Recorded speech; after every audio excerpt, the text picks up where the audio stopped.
بسم الله الحمد لله والصلاة والسلام على رسول الله. السلام عليكم ورحمة الله. خۆشەویستانم، مەسەلەی دینداری ئێمە هەمووی لەسەر ناسینی خوا وەستاوە. ناسینی خوا بۆ شێوەی کە خوای گەورە خۆی باسی بۆ کردوین و لەبارەی زاتی مبارەکی خۆیەوە ئەسما و صفاتی باس کردووە و لەبارەی ئەو گەلانەی کە لە ناوی بردوون، ئەو گەلانەی کە هیدایەتیان وەرگرتووە و پاشان ئەوانەی کە ڕێی ڕاستیان گرتووە یان بە پێچەوانەوە. ناسینی خوای پەروەردگار و ئەو ئاەتانی کە لە قورئانە هاتوون و ئەوەش کە لە فەرموودا هاتووە ڕەسوول الله کە لە هەموومان باشتر خۆ ئەناسێ کە ئەفەرمێ لەو تعلمون ما علم لضحكتم قليلا ولبكيتم كثيرا. ئەگەر ئەوەی من ئەمزانی ئێوەتان زانی تۆزێک پێکەنین و زۆرتر ئەگریان، هەر ئەگریان.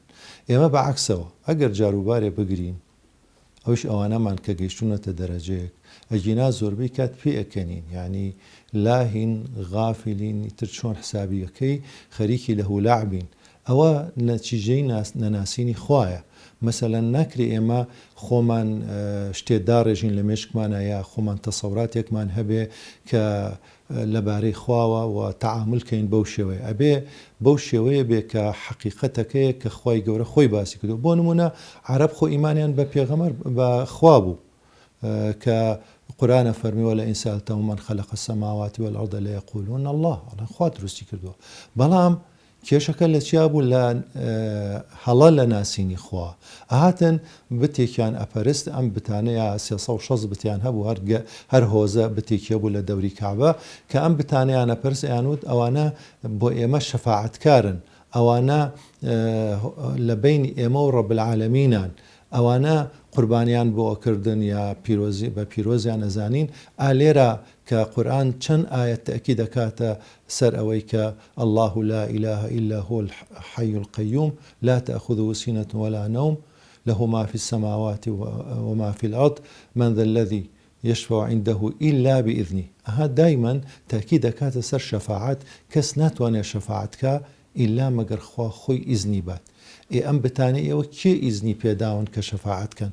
بەدەیان ئاەتی تر لەم مەسەلەیە ڕوونەکاتەوە. بۆچی؟ بۆ ئەوەی بزانن خواوا ناپەرسترێ. دوای ئەوە ئێمە کە لە ئەسما و صفاتی خوا تێگەیشتین، مەسەلەن کاتێک کە ئەڵێین خوای گەورە ئەبینێ و ئەبیسێ، ئین الله سەمیع بەصیر. باشە ئەگەر ئەمە لە ژیانی ئێمە ڕەنگ باتەوە چی دروستەکە؟ 180 لە ژیانی ئێمە گۆڕێ.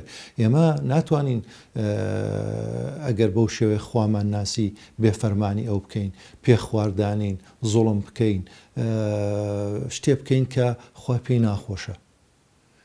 تێنەگەیشتن لەوە وەکو پێویست مسلمانێکی شەق و شەڕی ناتەواوی ئیمان سەقەتی وا دروستەکە کە شتەکانی لێ ئەشێوێ و کە بێتە حاڵەتێک کە تووشی ئیزدیواجیەتیەکە. ئەم تێگەیشتنە بەو شێوەیە نابێتە تێگەیشتێکی ڕوود، ڕەنگەیەتەوە لە ژیانە. مەسەلەن کەسێکە چێ بۆ لای دکتۆرێک ئەڵێ دکتۆر ئەڵێ جگەرەمە خۆ خراپە، سەر پاکەتەکە لی نووسراوەکە ئەمە بۆ سەرەتان خراپە، پارە لە کیسە چێ بۆنی ناخۆش دەبێت، مناڵەکانە تووشی جگەرە خوارد نەبن بەو شێوەیە. بەڵام سەرەکەی دکتۆر خۆی جگەراخوا. ئەمە ئەو حاڵەتەیە کە بەسەر مسلمانی شایە. زانینێکی ڕوتە نەبووە بە فعل، نەبووە بە کردەوە. چونکە لای ئێمە ئیمان بە تەنها نییە، ئیمان و عملی ساڵحە. ئەبێ ئیمانەکە ڕنگ باتەوە ببێ بە کاروکردەوە. یا مەسەلەن نوێژ، ئەڵێ ئەو نوێژەیە گەر تۆ نەگێڕێتەوە لە خراپە، نوێژی چییە؟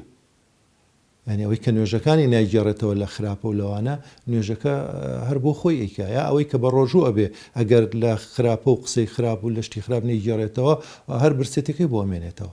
کەواتە ناسینی خوا بەو شێوەی کە پێویستە مەسەلەیەکی زۆر گرنگە. بۆ نمونە عەزمکردن کە خوای گەورە سەمیع بەصیرە.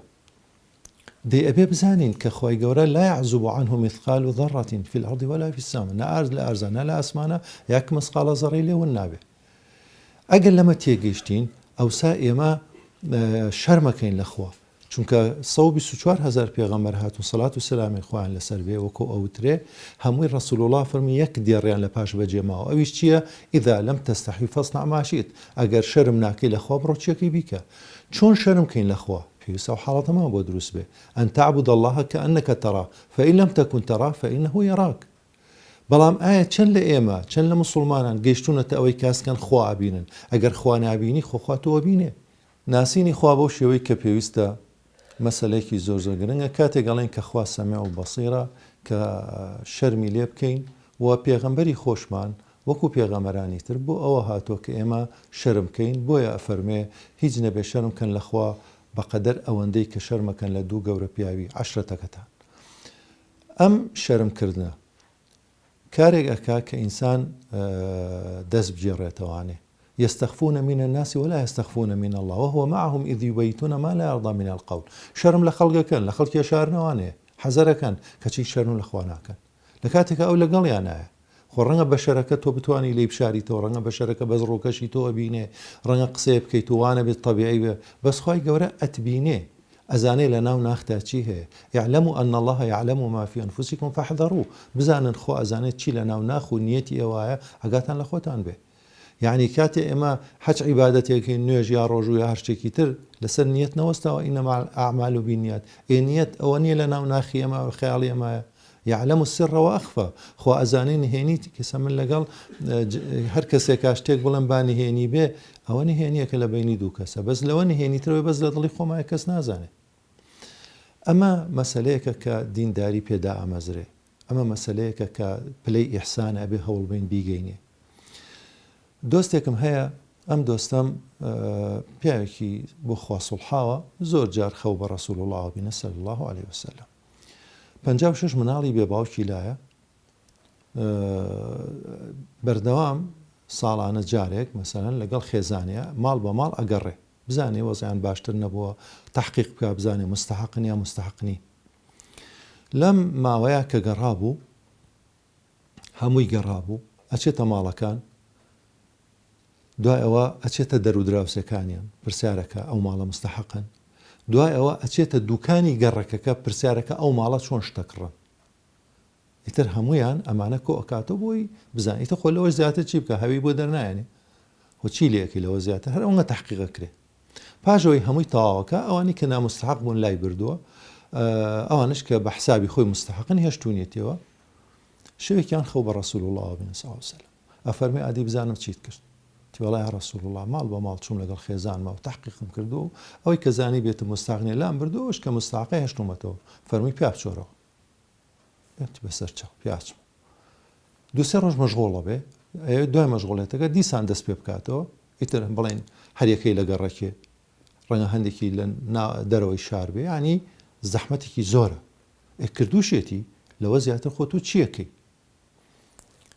دوای سێ شەو ڕەسوول الله بینێتەوە صلی الله عليه وسلم ئەفەرمێ ئادەی چیت کرد ئەڵێ وەڵڵاهی بەتەمام مەشغوڵ بووم دوای ئەم چەند ڕۆژە دەست پێ بکەمەوە فەرمووی بێنە بۆ ئاسان کەم پەڕەکانی لێوەرگرت دوو پەڕەیە 56 ناویتیە پەڕەی یەکەمی هەڵڵایەوە پەڕەی دووهەمی پەنجەی مبارەکی خستە سەر یەکێ لە ناوەکان فەرمووی ئەوە مستحق نییە ئەی پێغەمبەری خۆ من چوومەتە ماڵیان چوومەتە دەرودراوسێکەیان چوومەتە دوکانەکانی گەڕەکەکەش فەرمووی کۆدێکە بەمێ بۆ ئاسان کەم تی بڵێ فەرمووی بڕۆ بۆ لای کچەکەی لە گەڕێکی خۆیانە شووی کردو بیدۆزەرەوە بیترسێنە بەخوا و بە قیامەت لێی بپرسە ڕاستێکت پێڵێ وەڵڵا چوون بەیانی لە گەڕەکەکەیان کچەکەیم دۆزیەوە لە دەرگامە کە لە دەرگامە فەرمووەرە ژوورەوە وتم کەی لێ وتی مێردەکەم وتم بابێت مێردەکەشی هات لە حەوشەکە وتیان وەرە ژوور تو پێویست ناکە ئەم ناسن وتیان بەڵێ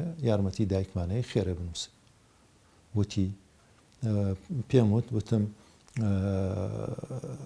کچی خۆم ئەم پارەیە ئەمانەتە خوام حەسەبمانەکە لە قیامەتە بۆ کەسی مستحق و لێ قەوما و ئەوانەی کە پێیان ئەشێ دایکی مستحقیانە وتی دەستی کرد بەگریان وتی کێ تۆی ناردۆ بۆ لای من ئیتر نەمووە ڕەسوول الله کچ چۆن ئەسراری دایکی ئەڵێ وتم وەڵڵا ئیتر کەیفی خۆت ئەمە قیامەتە قیامەتی خۆ مەدۆڕێنە وتی دایکم وتێتی چەند وەرەگرێ وتم دایکت دەڵێ 300,000 وەرەگرێ وتی نەوەڵا کە باوکم مردووە ئێمە مەسئولی گەورە ئەناسین تەقاوتیان نەکردووە ڕێک 900,000 معاشەکەیان بە دایک وتی ئەوتێتی براکەم چەند وەرەگرێ براکە وتێتی 400,000 هیچ وەرناگرێ وتی وەڵا براکەشم 400,000 وەرەگرێ ئەمە 1,300,000 ملیۆنێکی لێ شاردوویتەوە بە 300 پیاڵێ یعنی ئێتروتی منیش تەلەفۆنم بۆ کرد و دوایی و نەموت شتێکی وا بووە ئێتر ئەوەمان بڕی و تاو. ئەمە یعنی چی؟ یعنی خوا ئەتبینێ فێڵ لە خوا ناکرێ. ئازیزەکانم ئەنی ئەمە مەسەلەیەکە کە ئەبێت تی بگەین. خۆ ئەگەر خوا مۆڵەتیش با ئەمە یاسە مۆڵەتی نەیەوە ئەگەر مۆڵەتیش با کەسەکە هەروەریگرێ ئەی لە قیامەتا چی ئەکاکە ڕائەگیرێ. پێغەمبەر صلی الله علیه و سلم فەرمووی ئەزانن موفلیس لە ئومەتی من کێ؟ وتیان ئەوەی کە پارە و هیچی نییە لەسەر ساجی عالیە بە کوردی خۆمان. ئەویش فەرمووی نە موفلیس لە ئومەتی من ئەوەیە کە لە قیامەتایەت بەقەدەر شاخی حەسەناتی هەیە چاکەی زۆری هەیە بەڵام حەقی ئەمی خوارد و حەقی ئەوی خوارد و لێ خۆ پارە نییە بیاتەوە مەجبور ئەبێت چاکەکانی باتەوە بە ئەوە ئەگەر چاکەشی نەما ئەبێ خراپی ئەوان هەڵگرێ ئەیدەی لەوێ ئەوە مفلیسی حەقیقیە.